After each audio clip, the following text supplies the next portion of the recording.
Oh, hi, podcast listeners. There's many ways you can listen to the Real Nerds podcast. You can subscribe on iTunes. You can also subscribe on Stitcher Radio. You want to send us a Twitter message? You can do that. It's so easy, at Real Nerds. Like us on Facebook, Real Nerds Podcast. You can visit our website, realnerdspodcast.com, where there'll be a lot of articles for you to not only read, but to listen to our previous shows. Do you like your stories told through pictures? Then you can also follow us at Real Nerds on Instagram. You can also call us, 720-6nerds5. Thanks for listening and enjoy the show. Camera, action! Well, a real nerd knows who shot, and a real nerd can follow the plot, and a real nerd can... talk film! I'm sorry. Take it outside.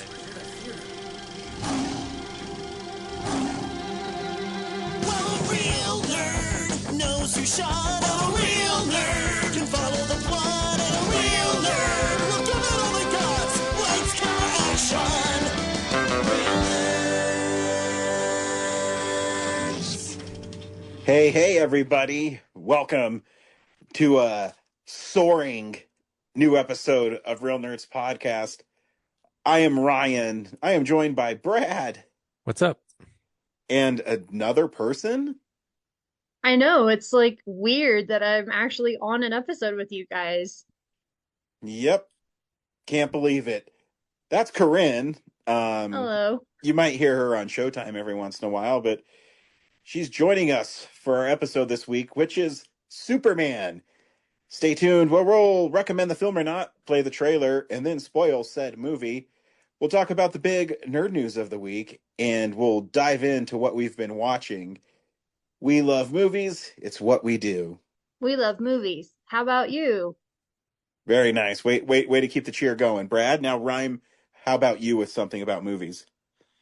Why don't... movies. What rhymes with movies? No, so it ends with, how about you? But we want to start it with movies. So You can see them too. there you go. I knew you could do it. You're supposed to be the creative one. I was deliberately throwing the rhyming with movies in there just to screw everything up.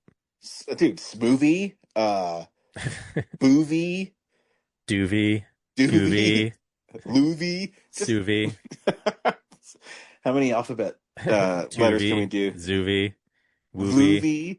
Boovie. What was that one where Noovie, Maria that's the Menounos- game at the... Yeah, Noovie. Yeah, Noovie. Noovie. That's right. Anyways, that's what we do. I actually haven't seen her on the Regal screens in a while. Yeah, because they're too busy putting commercials in front of movies. Yeah. Fucking hell. It really I mean- sucks going to a movie these days. But you don't have to go to those movie theaters, Corinne. You can go to other ones. Yeah, but the Regals are all the ones that are closest to me. Like the closest AMC is like 20 minutes away. And then the closest, like, I forget what chain it, or if it's not a chain, maybe it's an independent film, movie theater, but it's like 15 minutes away. Wait, so how far are you willing to drive for movies? 20 minutes isn't that far. Well, that's 20 minutes one way. I gotta drive 20 minutes And? back. And I would much rather go to the one that's like 5 minutes down the street, spend 30 minutes watching commercials? or just get there 20 minutes late. Yeah, I was going to say, at this point, announcing to people that you're putting so many commercials ahead of it, people aren't just going to like, oh, I'm going to show up early and watch them. No, they're going to show up late. I'm actually surprised there hasn't been some sort of lawsuit about them publishing movie times that don't actually start with the movie. Yeah. Because it seems like it's deceptive. I mean, someone sued Madonna for not coming out on stage in enough time. I'm just saying. Did they win? I don't know. You have to prove that you were hurt and damages occurred. So, I don't know, paid your babysitter too much money and then the mental anguish of having to sit through 30 minutes of commercials. Well, now even, or at least the last couple times I've gone, you know how before the showtime they'll have like the pre-show, like behind the scenes clips and stuff like that. That will actually run over the movie time. So like if your movie starts at, let's say, 7 o'clock, and then they have like the pre-show commercials and whatever, those will run until like 7:05, 7:10, and then they'll start the trailers, and then in between the trailers they'll put more commercials. I know it's a great psych out when you're like, oh, cool, the trailers have already started, and then like 3 trailers in, they're like, and here's a commercial for Colorado insurance, blah blah blah. You're like, oh man, we haven't. You know even how I close to avoid starting. that? I go to the Alamo Draft House. I don't know. They're not much better. They're piling them in. I remember when we first started going to the Alamo, it was like 2 trailers and then they were in, and now it's like getting close to the Regal style. Well, I mean, it's still just trailers. There's going to be like 4 of them. I'd rather do that than sit through 30 minutes of fucking commercials. Yeah, it's bad. When I went to see Superman with my friend last week, our showtime was at 7. She's like, "What time you want to get there?" I'm like, "Let's get there at 7, and then we can like get concessions, get our tickets, go to the bathroom, and then by the time we get into the theater, it'll be 7:15 or so, and then we'll probably have to sit through 5 more minutes of trailers, and then the movie will start," which is exactly what happened. You know what we need is a hero to save us from these commercials. You really do. Who could that be? Superman. Real man of genius. I'm talking to you, Mr. Goes to the movies to watch the pre-show. I like movie trailers. Anybody remember those commercials? I don't. I do. No. I was just trying to segue into getting this review done. Yeah, I don't care. It's my show. I do what I want. Well, we only have 40 minutes before we have to do another recording, so Okay. move along. Okay. And I can waste time. Damn it.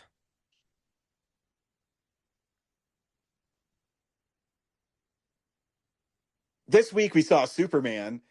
Brad, do you recommend Superman?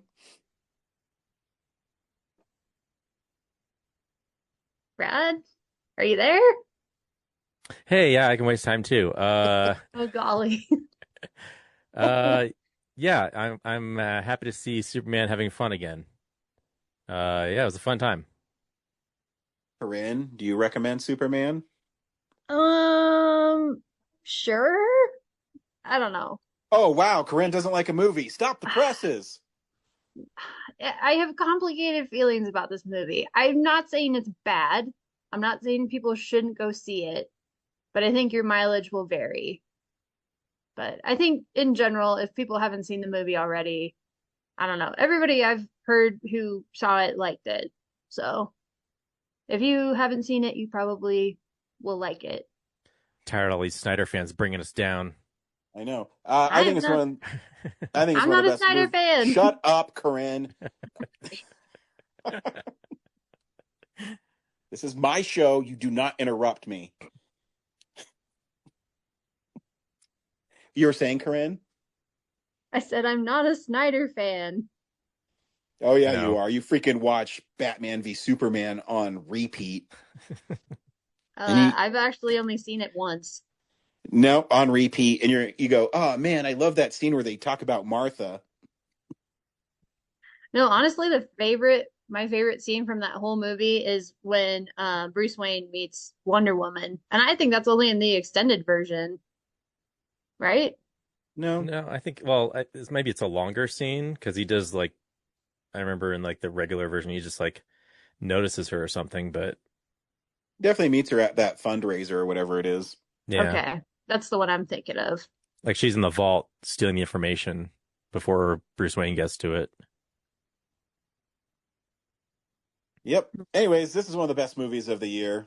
Corinne's wrong. Brad's Oh, right. big surprise. Ryan likes the movie. That's crazy. Yeah, it's gives you hope again. It's a fun Superman. Here's a trailer for Superman. Are you being serious right now? Yeah, You'd let me interview you as Superman. sure.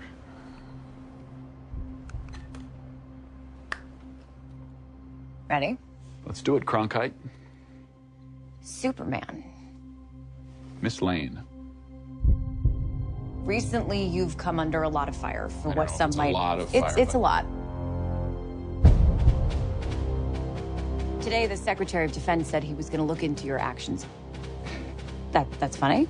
My actions? I stopped a war. Maybe. Not maybe. I did. In effect, you illegally entered a country. This is how you're gonna be? I'm not the one being interviewed, Superman. Did you consult with the president? No. You seemingly acting as a representative of I the wasn't United States representing will cause anybody more except for me. problems around the world. And doing good. I would question myself in the same situation and consider the consequences. People were going to die.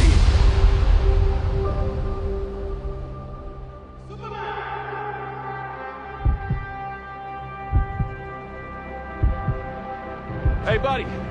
Eyes up here.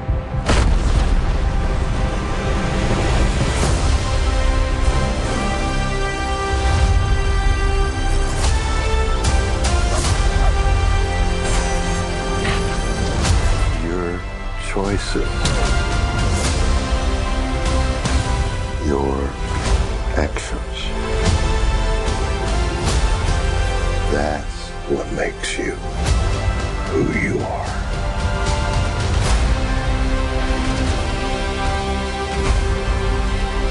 Superman. He's not a man.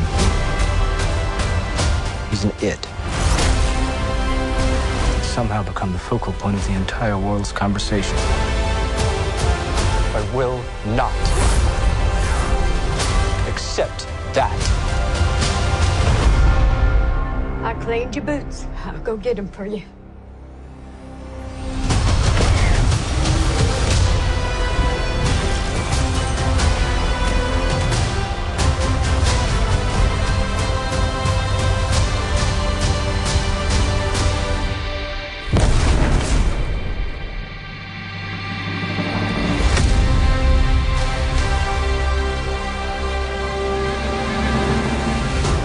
You have a dog?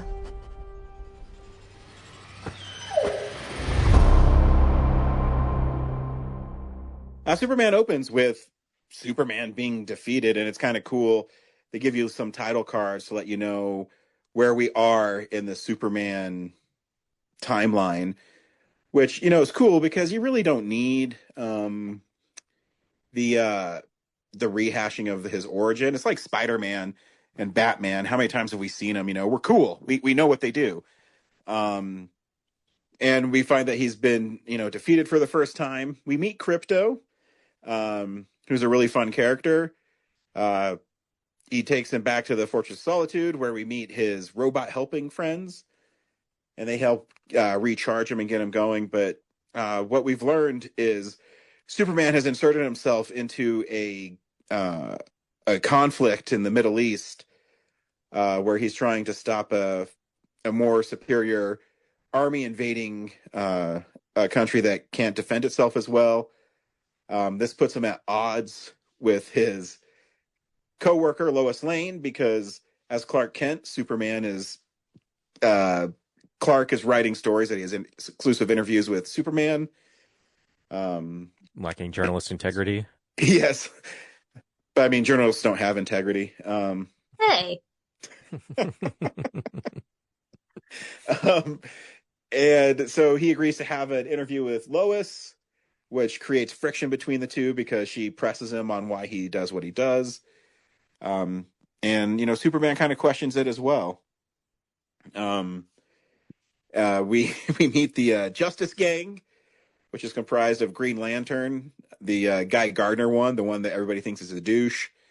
Hawk Girl, who I actually really like Hawk Girl. In comics, her story's cool. And Mr. Terrific, who he kind of is one of the unsung heroes of this movie, I think. He's really great in the film. And they take down a distraction, some little monster guy who grows into a big monster. And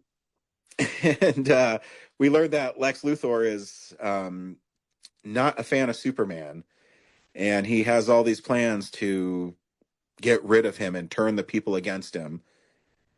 And Yeah, he does this by several ways. I have to say, I really like the Lex Luthor in this because he's kind of ruthless. Um, I mean, I did not expect him to kill that one guy. Like, fuck. Yeah. Gene Hackman never shot anyone in the head. No, Gene Hackman's Lex Luthor is not that great. Yeah. So right away, I mean, I'm into this movie. I think we spent so long being with, such a sad Superman. It's really refreshing to see a Superman that's, just who he should be, happy. Looks always like he's really full of hope. Yeah, really just wants to do the right thing constantly. And when he's challenged on it, I think it creates a great dynamic. Saves everyone, even squirrels. Yeah, that's a fun scene too. What's the lady who plays Lois Lane? Rachel, what's her name? Brosnahan. Thank you. Marvelous Miss Maisel. Yeah, she's wonderful in this movie. That's what I want reporters to be, not like the reporters I know. I keep saying stuff. I keep on waiting for Corinne to chime in, and she's quiet. I'm just letting you say your piece first. Yeah, you told her not to interrupt earlier. Oh, yeah. Thank you. So just like all women, she's listened. Oh my God. It's a good thing we're doing this over Zoom, or otherwise Ryan would get smacked across the face for that. Nice. Well, finally you have some, you're fighting back. I thought you were just like, Guy Gardner not wanting to fight. Side note, why do we keep getting all the douchey Green Lanterns in live action? Because Green Lantern's a douchey character. Oh, they don't have to be. Why can't we get Jon Stewart? Why can't we get Kyle Rayner? Good news. There's a show, Lanterns, coming out, and you can have all the lame ring-bearing superheroes you can have. Like, for once, I just want to see Jon Stewart in live action. He is. He's on The Daily Show. Not that Jon Stewart. Yeah, so, Brad, talk to me. Why did you like this movie? Yeah, just the vibe is fun, it's just like I said, I get the movie is like really like there's a lot of stuff jam packed in there, and I think you spend a lot of time with a lot of the tertiary characters. Like Jimmy Olsen even gets a lot of like integral stuff to the plot, and obviously Mr. Terrific steals the show because or kind of takes over once Superman is sidelined from Kryptonite. But yeah, like it balances a lot of stuff, so it doesn't feel like a singular epic for Superman. It just kind of feels like the first episode of like a larger series. But yeah, it's still fun, and it's like the lightheartedness is just kind of refreshing from all Marvel movies are fun and all, but there was like that push to like killing all the heroes in Infinity War, and then bring like everything was like really, and then with Thunderbolts, battling depression, like everything just in superhero land is just dour. So the lightheartedness of this was just like cool. I'm glad to see these are people having like playing, being fun with this again. And then, it's kind of a treat to, when we find out who Ultraman is, setting up a potential Bizarro appearance later in the series. Yeah, like again, it's not like an epic, but it's still blockbustery enough and fun that it's a good start, I think, to whatever DC's planning from here on out.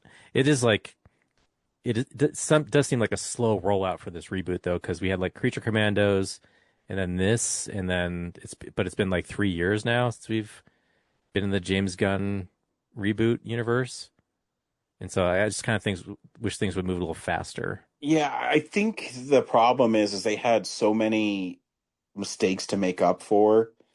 I mean, I still liked The Flash, but it didn't do well.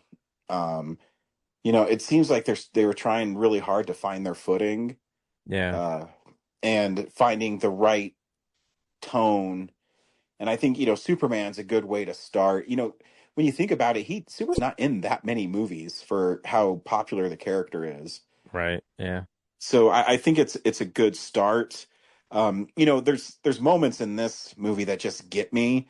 I love when Clark says, I find most everything beautiful, and maybe that's punk rock.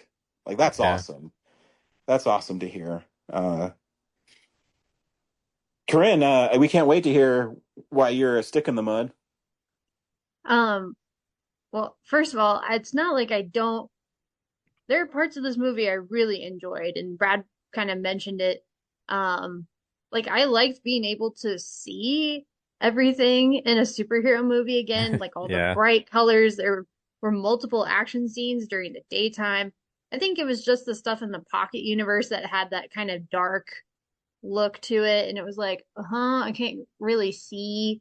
But everything that was in Metropolis was really well done, and it felt like they were in real locations Yeah, instead of just green screens. where do you go to the bathroom in those boxes in the Pocket universe? Where is the food coming from? I wondered that too. Yeah. I guess maybe they're in a Pocket universe, so their like metabolism is slowed or Paused. Yeah. halted. I don't know. Yeah, it's weird. But then that one guy was eating a donut, so I don't know. Don't think about these things.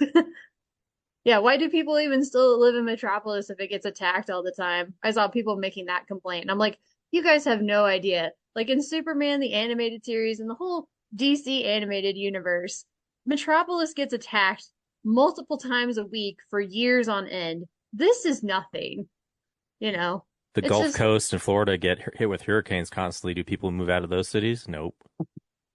true. Touche. But no, like I said, there were parts of it that I liked. Brian said, I think everything related to Superman, they got right. Like the feel of Superman, the look, even I like his suit, the logo. Also the casting in this movie is fantastic. Everybody looks and for the most part acts the part too. So I was like, yes. I don't know about I'm gonna push back on Ryan's point about Lex Luthor because I don't know. I felt like Nicholas Hoult, I know he's a good actor, but I don't know if it was the writing or the direction, but he just felt like too much of a whiny bitch for me. Someone else called him a twerp, and I was like, yeah, it does feel a little bit like what was the DCEU super or Lex Luthor? Who's that? Michael? No, not Rosenbaum. Michael. No, the one from Batman v Oh, Superman. Jesse Eisenberg. Jesse Eisenberg. Yeah, that's what I was thinking of. It does feel a little bit too much like that. Like I wanted Lex Luthor to be a little bit older, a little more mature, like more established. Yeah, but he is like late 30s, so Well, I don't know, he didn't feel late 30s to me. He felt more like in that late 20s, maybe early 30s. Like yeah. still kind of a young adult sort of a thing. Like I feel like he But should be more in his 40s, maybe why? 50s. So why does that matter? I'm just asking. I don't know. I feel like he should be a little bit more like sophisticated and like the scene where he kills the guy, it's like, yeah, he's ruthless. And I'm not saying Lex Luthor would never kill a person, but I don't know if he would ever kill a person like gun to their head, do it. I think his grand plans, like he always kills people indirectly, or like he has like bodyguards do it for him. He doesn't ever seem to be the person pulling the trigger. You know what I mean? Yeah. Like But he's above that. He's just a walking ego. That's his whole thing is like Superman is all humility and Lex Luthor is all ego. yeah, well, that's how far this superhuman has pushed him. That's why he's a whiny bitch, is because he has this entitlement of like, I've amassed all this wealth and access to things, and this guy comes in and steals my show. Like, yeah, Yeah, I'm not. I don't know. I didn't. I didn't even think of him as a whiny bitch either. I thought of him as driven by his ego to make people understand that he's more powerful than Superman. That his ego is driving him to hurt Superman, to prove that Superman is nothing compared to his intellect and his ability to control the narrative. I just can't get over the scene of him in the car at the very end where like after they put him under arrest and he like sheds a tear and I'm like, "Oh, get over it." Like like Lex Luthor in the end, like Justice League and everything, anytime they catch him, he's always like, I'll be out. Like, you watch, I've got the best lawyers. Like, I'm gonna be out in a day. Oh, I think he Yeah. is. He just, sheds a tear on this one. Yeah, I don't know. Yeah, I mean, I didn't see the him shedding a tear as a bitch. I read it as his plan didn't work, and he didn't understand why. Not because he's a bitch. But interpretive art. Also, it bothered me that it's Luthor Corp. I feel like it's always Lex Corp, right? Well, James Gunn said, how many corporations do you know in real life that actually use the first name as the And he's title? right. So it's, I wondered if it was because since he's a little younger, if it was supposed to be like he inherited it from his family, kind of like the Wayne Enterprises. yeah, But the fact that in the comics, it's specifically Lex Corp, like he named it after himself. Like there's a Yeah. lot of Luthors, but there's only one Lex Luthor. no, I saw You know what I James, mean? no, I saw James Gunn say like, yeah, he inherited the company from his parents who named it Luthor Corp. So it's a legacy corporation. But again, Yeah. that's like, he's not verbatim following the comics. So Yeah, because I mean, the biggest deviation is Kal-El's parents. yeah, But which I was fine with. yeah, I'm surprised that it's not rubbing people the same way that like the fight in Metropolis and Man of Steel, and then like snapping Zod's neck. Like it's a Yeah. pretty big change, but Yeah, it's not I think as it's- inflammatory, I guess. I think it's the biggest one, maybe because they're minor characters. But I think what James Gunn is going for, and I actually agree with him, is he's trying to prove that, his real parents are Ma and Pa Kent. It's not these holograms that he thinks are his parents. That's why that scene with his dad on the patio was so awesome. Mm-hmm. Yeah, it's not about where you Because- come from; it's who you are here and now and what you do. Exactly. And this, And that's this where movie, this movie just soars, It's yeah, this movie used to be called Superman Legacy, so it makes sense that like this kind of thing thematically revolves around him struggling with like, yeah, you may be from here, but you're raised here, and that's what made you into what you are. So you don't have to worry about where you came from. it's a good point. I Yeah. totally forgot that. I was in the camp of I didn't like that change, and I apparently that leaked before the movie came out, and I missed it. I didn't see it at Whoa. all. You I didn't know. know about a spoiler? Surprisingly, no. And then I think if I had known going in, I would have felt better about it. But yeah, that blindsided me because I was like, what? That's not like how it is at all. I think if they had, when they I know it has to be the way it is for the plot to happen, but if it had been different, I would have had it be like his parents are kind of neutral. They don't have any particular message, It's like, whatever, we're sending you to this planet that has a yellow sun and you'll have superpowers. And then he hears the second half of the message and it's like, and what you choose to do with those powers is up to you. Maybe you want to help people. Maybe you want to rule the world. We don't know, but we love you anyway. That Yeah. would have worked for me. There's a theory that it might still be faked by Brainiac. So like in a later movie, they might show that Brainiac is like a Kryptonian computer that is out to like sabotage him. So Weirdly, Brainiac's never been in live action, and I'm kind of surprised that they didn't go with a Brainiac story. yeah, well, I think they tried to adapt Brainiac as like Superman 3's computer, but obviously they like wussed out on it. And it would probably have been harder to do before a lot of CGI, but now I think, yeah, why haven't we done Brainiac yet? That'd be nice. He's a little more out there character. I think when you reboot something, that's why Batman goes to the Joker a lot, is because you can, you're able to recognize him immediately, and Luthor is his greatest enemy, so that's what he's going to do. And it's easier for general audiences. Yeah, I think once the universe gets fleshed out, like stuff like that won't matter as much, and they'll just start dropping everyone in, much Yeah. like what Marvel did, I mean, if you want to see a really cool, that's different Brainiac story, the latest Harley Quinn season, he's the main villain in it, and it is awesome. Stream I it was- on Max. I was just HBO thinking, like, Max. wouldn't it be nice if like we originated a new villain for Superman or Batman or whoever in some of these movies, but then Brad just brought up the point of like Superman 3 and how shitty that was. So I'm like, okay, yeah, maybe we shouldn't do that. Yeah, it's tough. I mean, if you can create a villain that people can, rally behind, then but it's easier to take something that has name recognition. Yeah. I But think, Batman has such a good rogues gallery, and I feel like Superman's goes underappreciated because it's always Lex Luthor or Well, Darkseid occasionally. I mean, I Or think Zod. Superman's rogue gallery is not that great. I mean, I think he's got some, better ones than people give him credit for. Mm, yeah. Well, they wasted 2 movies on that computer, and then like Solar Man or whatever. So yeah. and then yeah, every time you reboot it, obviously you want to bring in someone familiar like Lex Luthor, but I think they did a good balance of Luthor, and then they started to kind of introduce Bizarro. So Yeah, and I mean, I'm not that familiar with Mr. Terrific, and I thought it was cool. yeah, and the other the Justice Gang, Yeah, I mean, Metamorpho. Metamorpho was cool. It was Um, nice to see him in live action, see him get some love. Yeah, that was fun.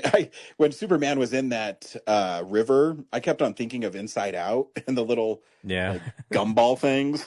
That's all I could think, or emotions, I guess. It was fun. Yeah, I loved how weird it got then with like Metamorpho's just like a floating head. Yeah. That's the one thing too I love about James Gunn is he's like, you know what? This is weird. Who gives a shit? I'm just doing it. I don't care.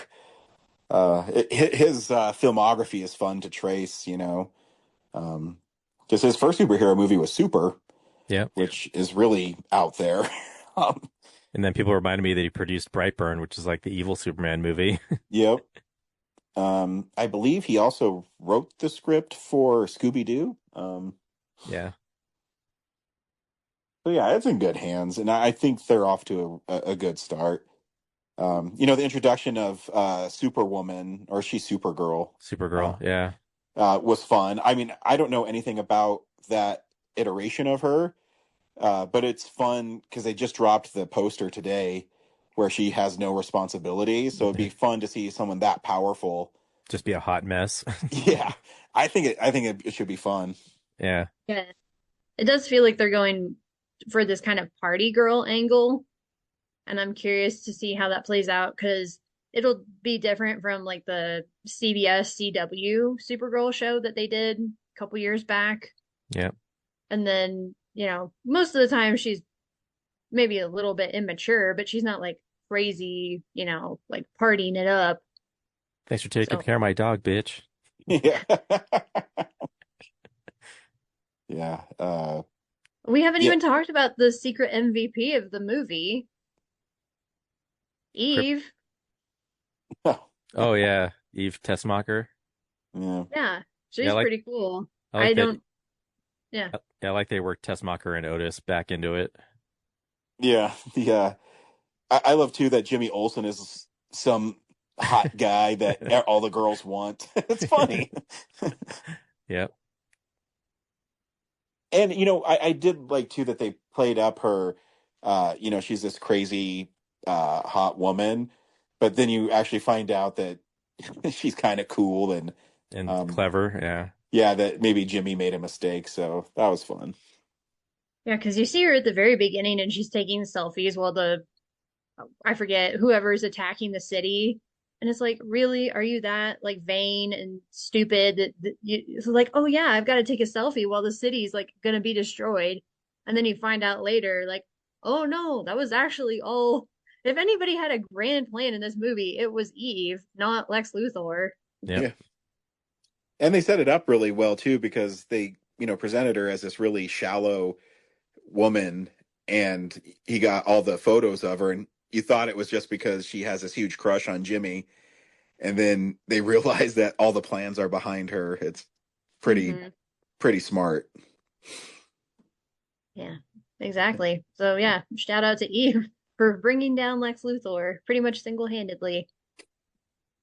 Yeah, it's fun. Also, So, yeah. some good tag scenes with Superman and Mr. Terrific Oh, yeah. examining the damage. He's like, yeah, it's a little off. It's fun. I guess I can be a jerk. Yeah. It's Yeah. fun too because you don't have to. The tag scenes don't have to always lead into the next thing. I'm always reminded of the Avengers with their shawarma. Yeah. It can just be fun. Yeah, I liked Mr. Terrific in this movie. I wouldn't say he stole the show. I do think he got just the right amount of screen time, but after that, I was like, yeah, if they were like, yeah, Mr. Terrific movie, like it's coming out in 2 or 3 years, I'd be like, yes, I am down for that. Or he gets like his own show or something. Yeah. Yeah, his scene with Lois when she's inside the force field to keep her safe, that thing was choreographed and shot so well. I dug that. I liked when he came back to the Luthor Corp ship, whatever, and like the tech guy's like, I can help you fix this. He's like, I don't need your help. Yeah. Yeah, doesn't he even say something like, I'm goddamn Mr. Terrific? Yeah. Yeah, that's good stuff. Because, his costume's kind of silly, but, when you see it in the movie and he's doing his thing, it works. So, yeah. I mean, that's how he looks in Justice League Unlimited. Yeah, that's what I mean. The comics, his costume is silly, too, and that they're able to translate it very well into the movie, I thought, is a testament to the costume designer. Mm-hmm. Did it bother you guys at all that they used the John Williams music? No, because they kind of like updated it a bit, made it their own. I don't know. It just doesn't sit right with me that they're all like, oh, we want to start all afresh. We want to have a completely new universe. But then they steal the music and the credits from this previous Superman franchise. And it's like, like it just feels a little hacky. Like, why can't you come up with your own new Superman theme that's just as iconic? Well, they did that with the Hans Zimmer score for the Zack Snyder one, but like, I don't like even with that, people are just like, I still want to hear the John Williams one because it's so iconic and associated with that character. Like, you just want to hear it. Yeah, I agree because I don't think it was invasive into the film at all because it was it was there and you recognized it, but I think I think the score is so iconic. It's just for the lack of the Jurassic World movies sprinkle in his theme too. Yeah. Well, those are supposed to be direct sequels, though, right? Or it's set in the same universe. This is a completely different universe. Yeah, I mean, but every time they reboot the Batman franchise, they use different music for his theme. No, the latest stuff, they dip back into the Danny Elfman catalog for like, what was it? The Flash and something. What was the other one? Mm-hmm. The Joss Whedon Justice League, I think. Yeah. They brought it back because, again, it's just like, we've grown up with that theme and, I guess, yeah, Hans Zimmer again for the Dark Knight trilogy did his own thing, but in the end, we still just wanted to hear that old Gothic score. Yeah. So, Yeah, but they still reboot, like Hans Zimmer still did his own theme for his Batman trilogy. yeah. So Yeah. why couldn't they do a new theme for this Superman movie? Because they're like, why bother? People want to hear the original. Yeah. It just feels, I don't know, this. Well, that's the same thing for like Superman's S Shield. I'm like, I would have liked them to do their own interpretation, but they just ripped off the Kingdom Come one. So what are you gonna do? That's why I'm saying, I'm like, this movie feels so contradictory to me. It's like, oh, they want to have their cake and eat it too. It's like, Well, pick you a have, lane. no, I think in a person who is so iconic as Superman, you have to, when you're bringing in an old audience, I think people want to hear that score and they associate it so much now with Superman. You're trying to bridge the gap between people that love Superman from the 70s and bringing in a whole new generation of Superman fans. I just read a comment thread today, just like people are still arguing over the trunks. Like, they're like, we don't buy his Cornswett's like rationale. Like, it's been historically, it's been that it's based on his suit's based on a wrestler's costume. And it's like from the 1930s. Like, well, is that relevant to like a Gen Zer today? Like, Yeah. it's almost 100 years old. That backstory, like, it needs to be updated. Yeah, I like his reasoning. yeah. I always think it's. I mean, me personally, I think it's bizarre when people nitpick stuff like that. Because when I watch the movie, do you even think about his trunks, Brad? I mean, I never even think about it. Other than that, it still looks goofy, but like knowing that rationale, like makes me like, okay, I can move on. I mean, I accept that it's a comic book character, so I don't. Yeah. I know I never think about stuff like that. But like the idea that it has to be there because it's always been there, like that Yeah. doesn't fly with me. It's like make it make sense to the story, which it does. Yeah. And also, I know that, yeah, I'm with Brad on the whole. I think that the clone is going to come back as Bizarro, but it still bothers me that Superman basically threw him into the black hole at the end. Yeah, I guess he kind of murdered him. So, like, as far as we know, black holes just crush everything. So, Right. And I would imagine, like, because he gets his powers from the sun, just like Superman does, I would imagine. Like, is there going to be light in there for him to have powers? yeah, he gets his That he power would from be wherever able the to. inverted version of the sun is, which I guess would be a black hole, right? Yeah, I don't Yeah. know. I mean, I my don't only pushback to that always is, I mean, what's he supposed to do with them? What is he supposed to do know. with After him, and do what? put him on a planet with a red sun so he doesn't have, like, an unoccupied planet with a red sun So so he then, how doesn't does have Superman get superpowers. back then? A spacecraft. That's what he does in Superman the animated series. He takes Bizarro to an unoccupied planet, puts him there with like a little alien dog, basically kind of puts him under house arrest. You know, it's more humane than killing him. Fuck him. He just killed a bunch of people. He was a clone being manipulated by Lex Luthor. Okay, Also, so that's he's not a real person anyways. Fuck him. Superman's whole thing. We saw the whole movie, how he goes out of his way to save people and even animals, right? He saves the squirrel. He turns himself in so he can find Crypto. He saves that weird, like, alien baby thing. Like, I'm just saying, why wouldn't he save his clone too? Because it's an abomination and not a real thing. No, I don't think Yes, Superman would do that. Yeah, I do. yeah, Brad brought up earlier how like people bitched about Henry Cavill's Superman killing Zod. I don't see enough people bitching about Superman effectively killing Ultraman in this movie. Dude, in the 70s, he let the Kryptonians like die in the Fortress of Solitude. Like, he's Yeah, always done this. yeah. I don't think people have to be upset about it at all. I think it fits. I mean, Ultraman can't be controlled. He's Superman's power. I mean, you can't let him run free. So fuck him. Throw him in a black hole. No, that's effectively killing him. You could still imprison him in a humane way. But where? you On a can't. planet with a red sun. I just said that, Ryan. And what planet is that, Corinne? Where I don't does know, Clark wherever Kent and Superman know where there's a planet with a red sun, and he knows that won't affect that guy? they And if he literally goes there, he'll brought lose up. his powers. Yeah, Exactly.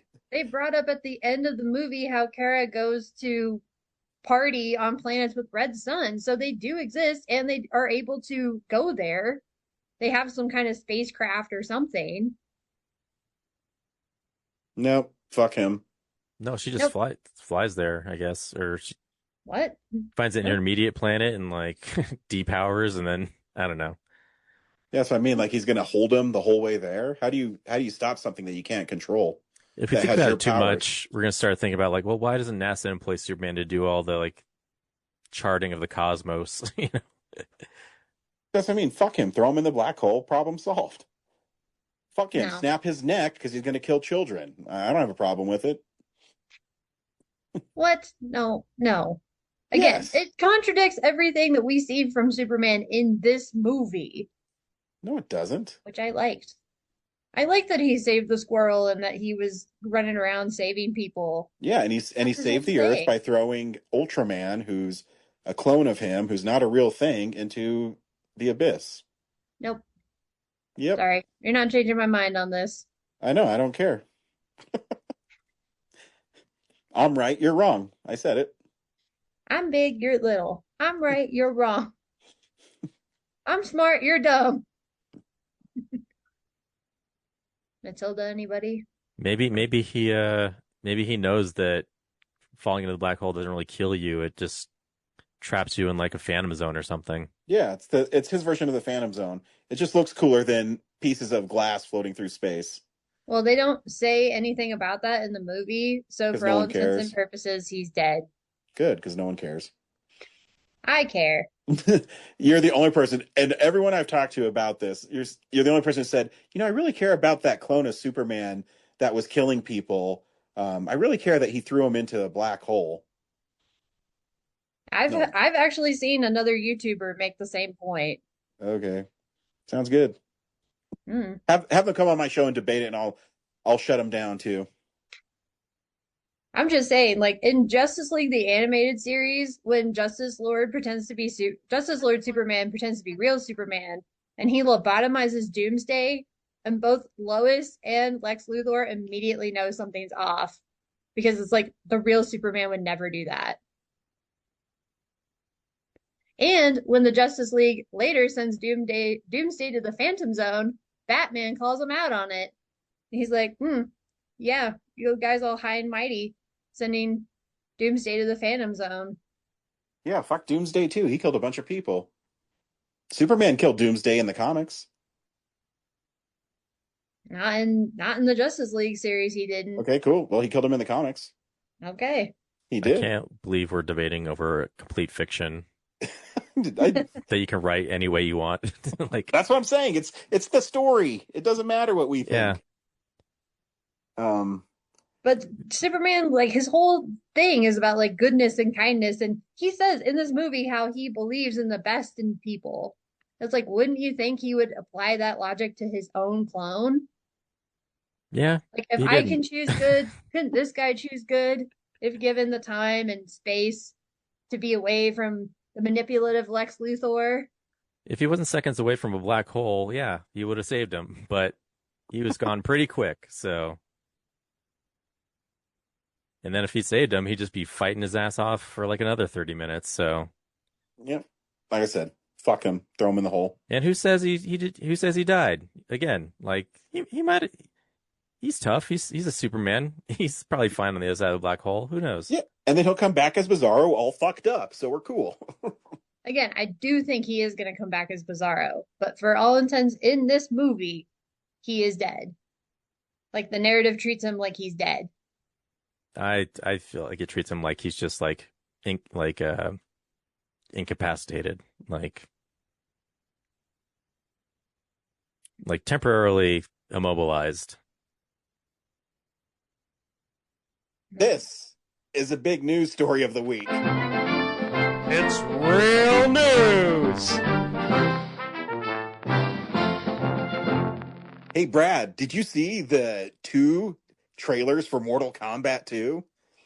I did. I was like, I knew you had a busy day yesterday, so I was like, oh, wow. Like, of course, the day that he probably isn't checking online and they're dropping all the Mortal Kombat stuff on him. Oh, dude, I was so bummed because I came home and because obviously I follow Ed Boon on X, and he said, we found these DVDs from the 90s. I'm like, what? I click on it and it says fake trailer for a Johnny Cage movie that I actually want to see. I know, I do want to see that movie. I know, that's all I want in my life.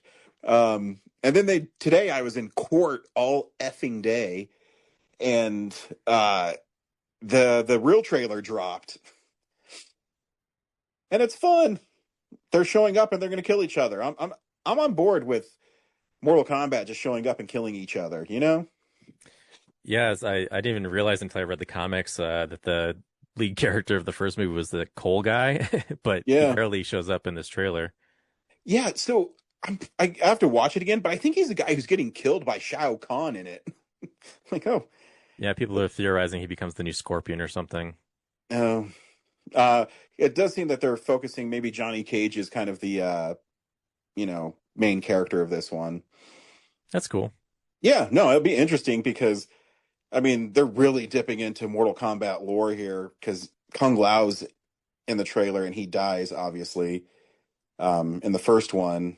So he's coming back as what they call a Revenant, maybe?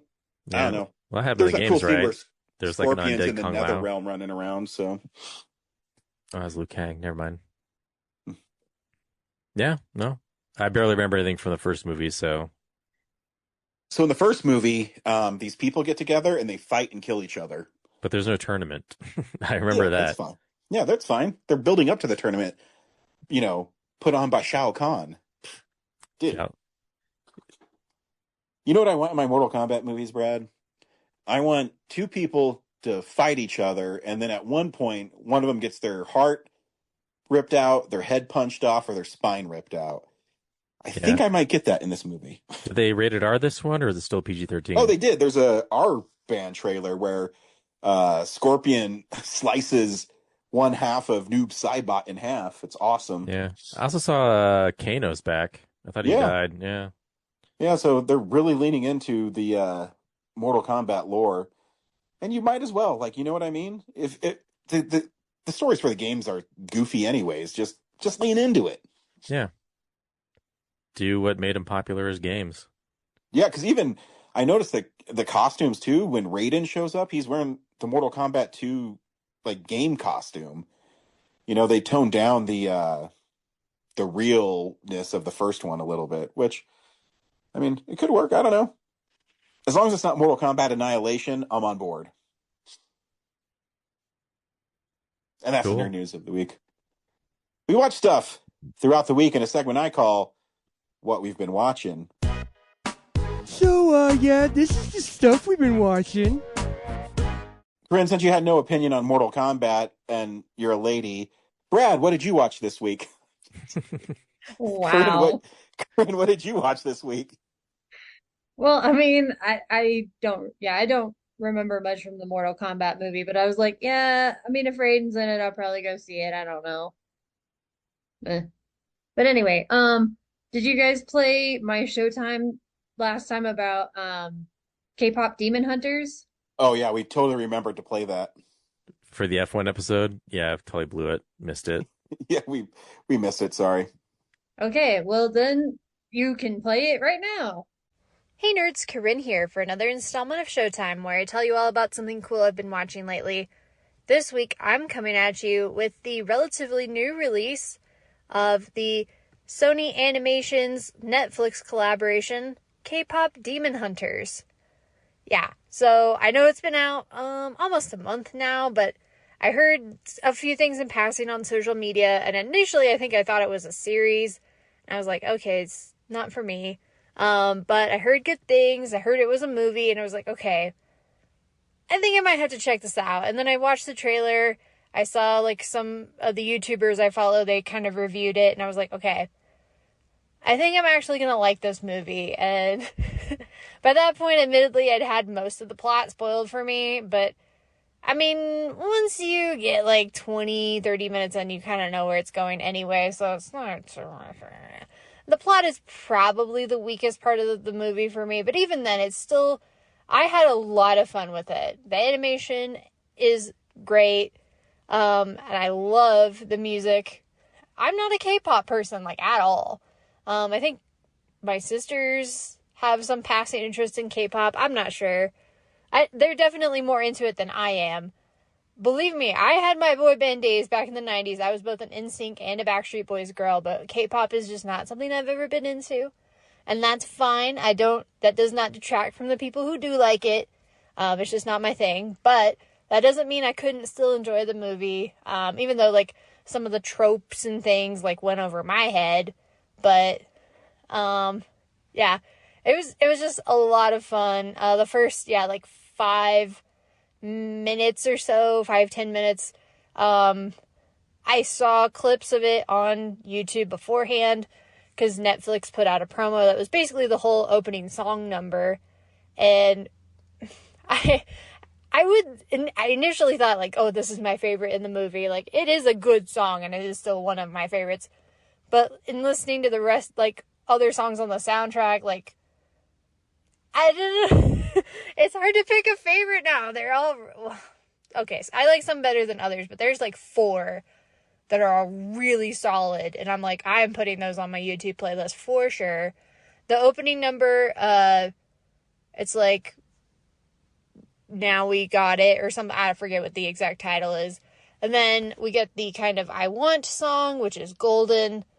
which is a fabulous song, and I'm like, ooh, perfect. Takedown is also really good. And then okay, I guess it's not really spoilers, it's in the trailer, but the premise is that these girls, they are pop stars by day, demon hunters by night, kind of a thing. Their role as pop stars kind of helps with their demon hunting. It's explained in the movie, it makes sense, but basically they use their songs to help them create this barrier to prevent demons from getting into our world. And then the demons, they're kind of like, they use basically through their song, they connect with people, and this connection forms this barrier that people, or that the demons can't get through. So the demons figure out, well, if we go after the fans, we can tear down the barrier enough that, more demons can get through. We could basically take over the world. And, so of course they send Demons in Disguise as a boy band, which is, I mean, it works almost too well for the plot. So they have, I guess they only really sing 2 numbers. Their first one I'm not a fan of at all. It's a little too sugary for me. When you hear it, you'll know what I'm talking about. But the second one that they do in the finale, I'm like, oh my gosh. It's so atmospheric. And it's the double meanings in the lyrics are almost too good. It's, oof. And the visuals and just everything of that scene, it's creepy. It is genuinely creepy. There are a few moments where it gets serious, and I guess I was wondering, considering the tone and the kind of the audience for this movie, how that was going to be handled. And they kind of never really addressed it again after that. And I was like, I don't want to say too much without spoilers, but, yeah, I guess, yeah, basically there's some darker moments that kind of don't really get addressed at all, and I kind of wish they had. There are also some thematic things that I think could have been tackled a little bit better, but again, on the whole, I had a fun time. I gave it a 7.5, maybe even an 8 out of 10. It's a weak 8 for sure, but I feel a 7 is almost too low, but, yeah. K-pop Demon Hunters.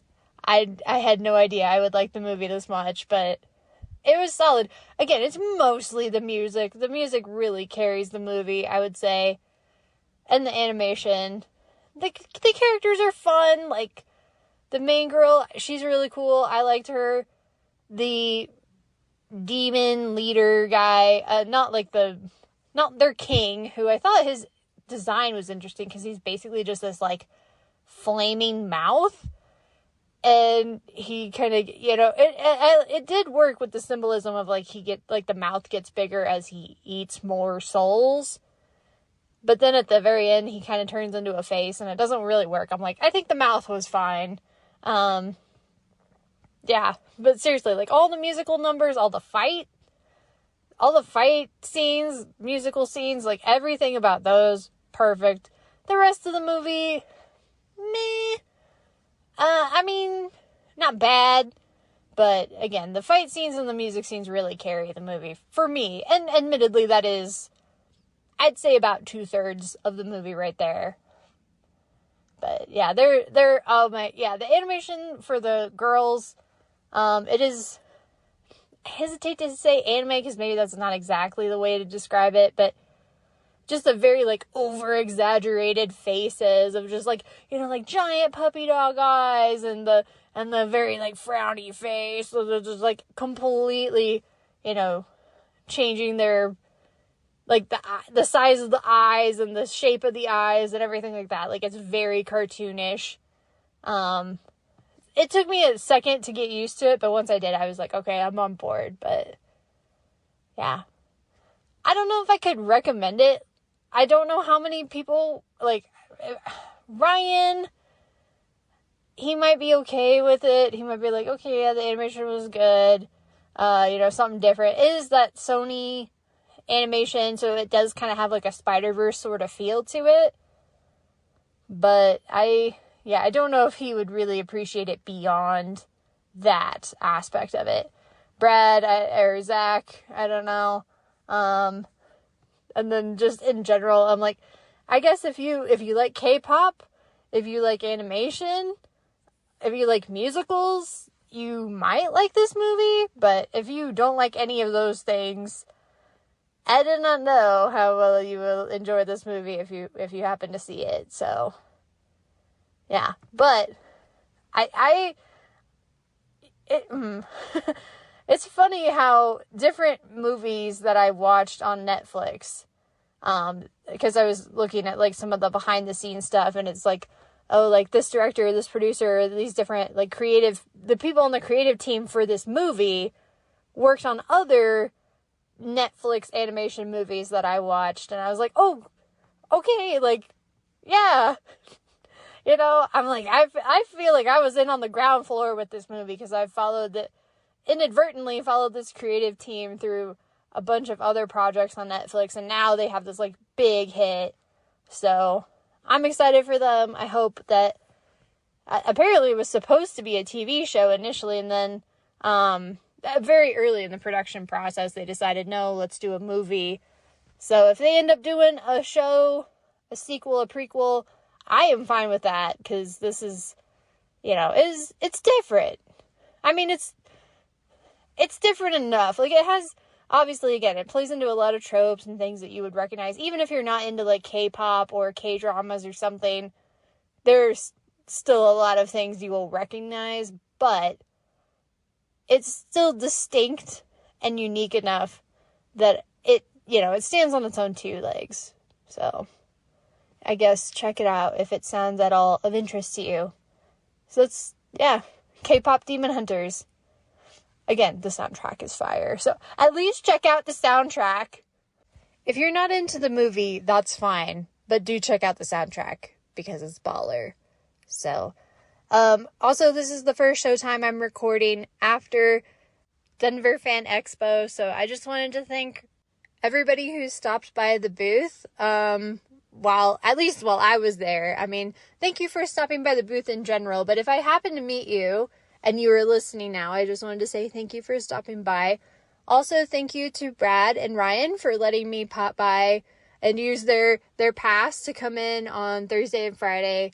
I had fun. I'd only ever been to like one Denver Fan Expo before, and I was only there very briefly for one day, so it was nice to sort of officially like go to a Denver Fan Expo for more than just like 1 hour. It was, I think I was there the right amount of time. I don't think I needed to be there any longer, but it was great to help out with the booth even for a little bit. Obviously Brad and Ryan did the majority of the work, getting it together, getting it set up, getting it taken down. I heard the horror stories about the takedown process, so shout out to them for all their hard work getting it put together. But looking forward to maybe joining you guys at the booth next year. That was a lot of fun. So, yeah.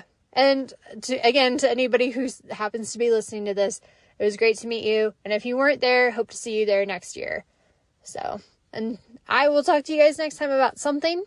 But until then, keep it real, nerds. Bye. So yeah, K-pop Demon Hunters. Pretty good. And it's been like a week since I recorded that, and the songs are still stuck in my head. Well, I guess it worked then.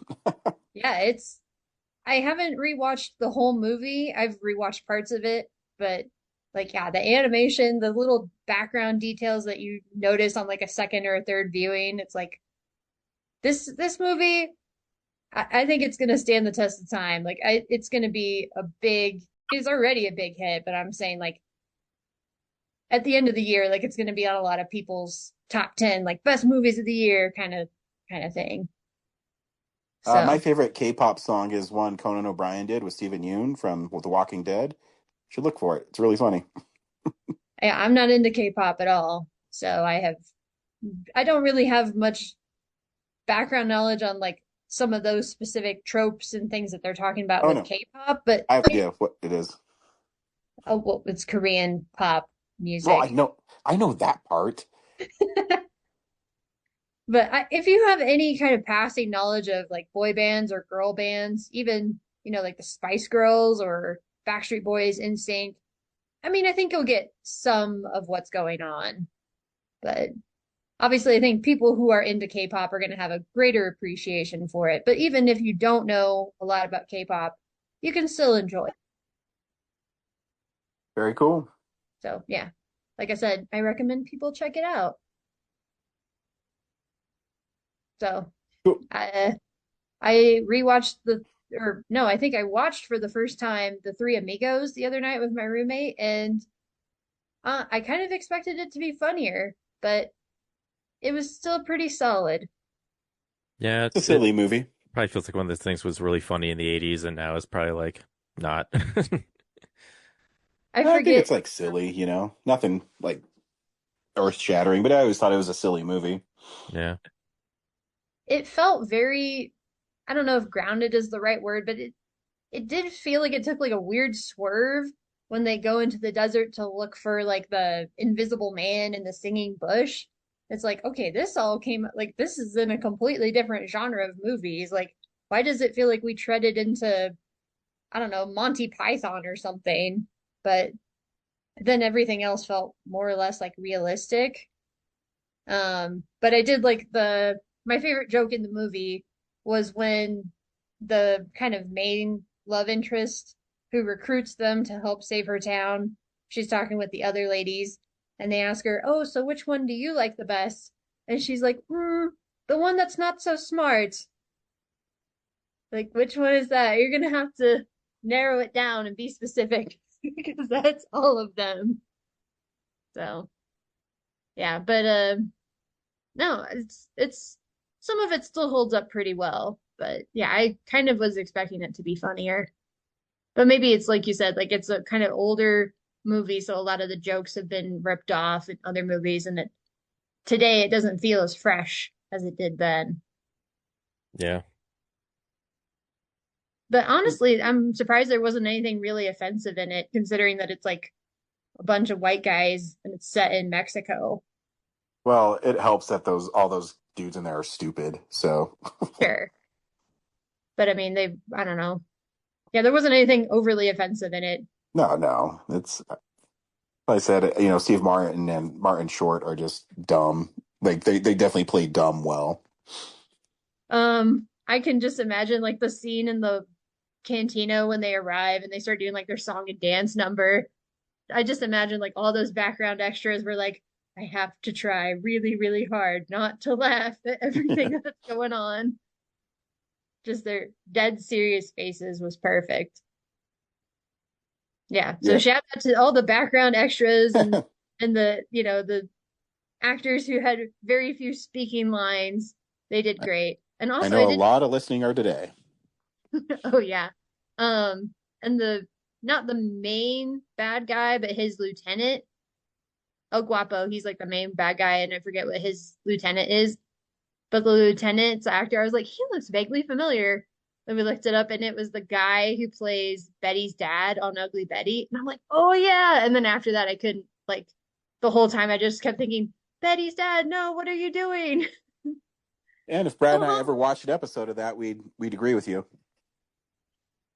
Yeah, I just couldn't unsee it at that point. Which, side note, yeah, you should totally watch Ugly Betty. It's a good show. So yeah, that's what I've been watching. Very nice. Brad? Yeah, not a lot for me. I did see the Monday mystery movie of the week, which was Oh Hi, which is about it's about this couple. They're still dating. They go on this retreat to some Airbnb in a remote area of, I think, upstate New York, and they're having a great time. And then when they start to do like kinky stuff in bed, the guy who's Logan Lerman reveals like, hey, I thought we were just like not serious, just hanging out stuff. And the girl who's Molly Gordon, she's like, "Oh, I thought this was a real relationship," and she kind of freaks out and handcuffs him to the bed and traps him there. And Like women will do. Yep. And then yeah, demands that he give her like 24 hours to convince him that they should be together. So yeah, she basically kidnaps him, and then halfway through she realizes that is like a crime, and then she ropes some of her friends in to like figure out how to get out of it. So yeah, I thought it's a fun little romp. Watching these two go back and forth about like what like their expectations on relationships and everything, and yeah, that's about it. I thought it'd be about, Tommy Wiseau or something. I know that every time I write it, I keep putting the like HAI in there, but it's so high. Yeah, and David Cross shows up as like the neighbor who's like frustrated that like people keep having romantic getaways like in the property next to his and stuff, and love it. Yeah, they're hanging out like in the river, and like all of a sudden they just see him lurking in the bushes, and he's just like, yeah, all these teens keep coming over and having sex on my property. You're not allowed to do that in public. I love David Cross. Yeah. And later she has to like borrow eggs from him. He's like, you want to borrow eggs from me? Like, I don't need all the backstory. Here's the eggs. Like, just so dry. So yeah, that's what I watched. So Barnes and Noble has there's only a few that still have like Blu-rays and things like that in it. And I don't know, 6-7 months ago, I was at the one in Littleton, and they had an Arrow sale that it was 50% off. And I found, do you remember the Sam Worthington Clash of the Titan movies, Brad? Yeah, they made 2 of those. Yeah. So the first one I watched, I'm like, oh, this movie's fun, So it was a set. The set's really nice. It comes with really cool special features. It comes with a whole book full of essays. And I was reading the essays. I go, man, they went really overboard on these like middling movies. But the cool thing is, it says 50% off, and my mother-in-law lets me use her Barnes and Noble membership that she pays for. So I got it for 60% off. So I got both movies. I think I ended up paying $16 for it. But anyways, the first one I go, oh yeah, this is fine. It's nothing that great, but fun. It is what it is. The second one, I was watching it, and I've seen it before, but I couldn't remember a fucking thing from it. I go, wait a minute. Hades is like a good guy, and he's teaming up with Ares, and yeah, I think we did an episode on it. We did, but I could not remember for the life of me anything from this movie. I didn't remember that Zeus was chained to these rocks inside a volcano, and he started like melting away like lava. I go, man, I know I've seen this movie, because I had flashes of the movie, if that makes sense, but I couldn't remember the rest of it. And you must have hated it, because I think you gave it 1 star on Letterboxd. Did I? Yeah. I don't remember. Yeah, Wrath of the Titans, episode 43. Yeah. Yeah, it's but I couldn't remember him. Do you even remember anything from the movie, Brad? I know it's gods fighting each other, like that's all I remember. Liam Neeson was in it, right? Yeah, he is. He's like, Yeah, I was trying to remember as you were talking about it, like who some of the actors were for like Zeus or Poseidon or Hades. And I'm like, is Ralph Fiennes in it, or was that the Percy Jackson movies? Because I feel like they came out around the same time. Yeah, they probably did. Another one. Actually, go ahead. Sorry, Brad. Another one that blends in like that is Henry Cavill in Immortals. Yep. Like very similar thing. Yeah. And I actually liked the second one more when I watched them back to back. I mean, it's totally stupid, but the monsters were cooler in it. I mean, the Kraken's the big selling point, and Medusa's cool in the first one. But I don't know, there's something about these huge monsters is cool. I mean, the giants in it looked really stupid, really bad CGI. Literally But- on Letterboxd, the related films or similar films listed are Percy Jackson, The Lightning Thief, Immortals, the Dwayne Johnson Hercules. Yeah. Yeah, so they're harmless fun. The packaging's really cool. The box art's really cool. Yeah, that's what I watched this week. I just watched 2 Titan movies, and it was fun. And I watched them with my kid, so my kid had fun watching them too. Yeah. I did give it 1 star. Yeah. Like, I don't know, it was stupid, but I for some reason I had a lot of fun watching it. I don't know if I was really tired and just delirious, but I was going, okay, Liam Neeson's melting into lava. I can buy this. Yeah, I had that recently with I recently rewatched Dark City, and by rewatched I mean like it was playing on the background while I was doing other things. But like I remember long ago when I was like in college seeing that movie and being like, I think the teacher explained it, and I was like, damn, this movie's awesome, actually. And then like this week I watched it, and I was like, this is all right. It's actually kind of corny and dumb in places. So yeah, I think it's over time, like your just perceptions of the stuff to kind of just changes. Maybe if I watched it again, it would be 2 stars. Yeah, I mean, probably not. I don't know. I for some reason I just had fun watching it.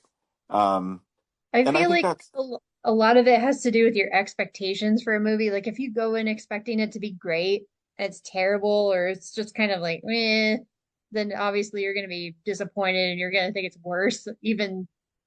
But it's like, yeah, if you think like, oh, this is going to be atrocious, and then you go in and it's like, it's fine. There's some fun parts. It's like, oh, like it's almost good. Yeah, that might be part of it because You just got to meet a movie where it's at. Ares is played by Edgar Ramirez, and I go, man, that guy's in everything now. I was watching it. All right. Someone's review is just Exploding Dirt, the motion picture. And it's fair. I mean, if people don't like it, it's fair because it's not. I don't know how to describe it, but you have fun with it, and you're probably right, a little bit cringe. I know I've seen it, but I didn't have any expectations again. As I was watching it, it was vaguely familiar, but the story beats, I said, okay. And it's a time where they're really trying to make Sam Worthington this really big action star between this and Terminator, and That Avatar movie. yeah, well, I mean, That's like his franchise now. yeah, he'll laugh all the way to the bank because he's made hundreds of millions of dollars, I'm sure, off Avatar. But I feel like I had a similar experience when I went and saw another Liam Neeson movie, A-Team. Do you guys remember A-Team? Oh yeah, I remember It is being by no fun. means a good movie, but yeah, it's like if you go in with little to no expectations, and maybe you can have fun with it. Is it absolutely ridiculous and stupid? Yeah, but could you also have fun watching it? Yeah. yeah. I think that's what I landed on with Wrath of the Titans. Next week we're seeing Eddington. Unless you want to see, I Know What You Did Last Summer, Brad. I'm shocked. I thought that's what you would have picked. I don't know. Eddington seemed more interesting to me. I think it depends on whatever you can get out to on your schedule. Yeah, I'll be able to see a movie. I mean, which one do you think Callan would like more?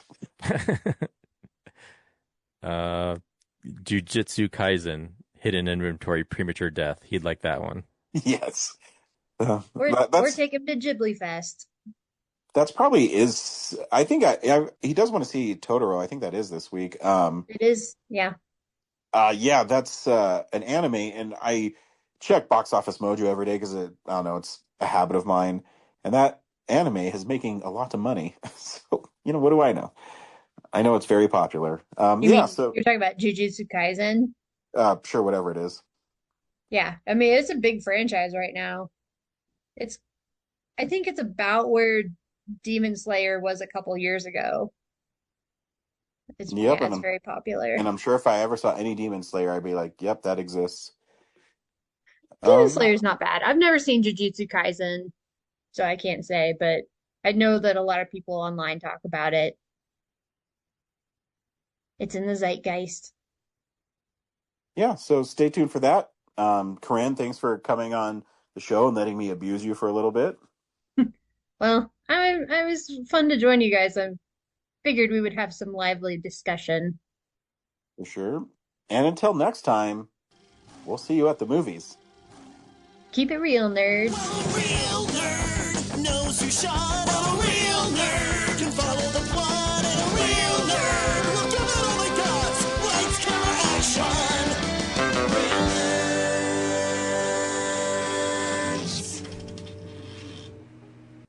Thanks for listening to Real Nerds Podcast, a Nebulous Visions production. Stream or download episodes, read articles at realnerdspodcast.com.